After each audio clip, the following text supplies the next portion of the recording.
ඔයා දන්නවද හැමදාම කෝපි බිබ්බොත් ඔයාගේ ඇඟ ඇතුලේ ඇත්තටම මොකක්ද වෙන්න කියලා. කැෆීන් කෙලින්ම මොලයට ගිහින් අපිට නිදිමත ඇති කරන ඇඩිනොසීන් කියන රසායනිකය අවහිර කරනවා. ඒ නිසා ඔයාට ෂණිකව ලොකු අවධිකමක් සහ උද්‍යෝගයක් දැනෙන්න ගන්නවා. ඔයාගේ ඇඟේ ඇඩ්‍රිනලින් මට්ටම වැඩි වෙනවා. මේ නිසා හදවතේ ගැස්ම වේගවත් වෙලා මාංශපේශිවලට ලී ගමනාගමනය වැඩි වෙනවා. ඔයාගේ අවධානය සහ මතක ශක්තිය මේ වෙලාවේ උපරිම මට්ටමක තියෙන්නේ. සති කිහිපයක් යනකොට ඔයාගේ පරිවෘත්තීය ක්‍රියාවලිය වේගවත් වෙනවා. ඒ වගේම කෝපිවල තියෙන ඇන්ටිඔක්සිඩන්ට් නිසා දියවැඩියාව සහ ලිවර් එකේ ලෙඩ හැදීමේ අවදානම ගොඩක් අඩු වෙනවා.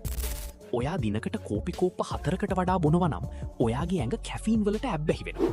ඒ නිසා කෝපි බිබ්බේ නැති වුණාම අධික හිසරදය, ඇඟ වේවිලීම සහ මානසික නොසන්සුන්තාවය ඇති වෙන්න පුළුවන්. දිගින් දිගටම අධික ලෙස කෝපි බීම නිසා බඩේ ඇසිඩ් ගතිය වැඩි වෙලා ગેස්ට්‍රයිටිස් ඇති වෙන්න පුළුවන්.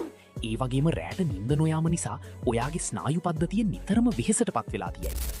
කෝපි කියන්නේ සීමාවකට බිබ්බොත් ඔයාගේ මොළයට සහ ඇඟට ගොඩක් ගුණදායක දෙයක්. හැබැයි ඒක ඇබ්බැහියක් කරගත්තොත් ඒකින් ඔයාගේ සුවදායි නිින්ද වගේම හදවතේ රිද්මය තවුල් වෙන්න පුළුවන්. ඒ වගේම දිනපතා සෞඛ්‍ය උපදෙස් සහ බොඩි හැක්ස් මග නොහැර බලන්න මාව ෆලෝ කරන්න.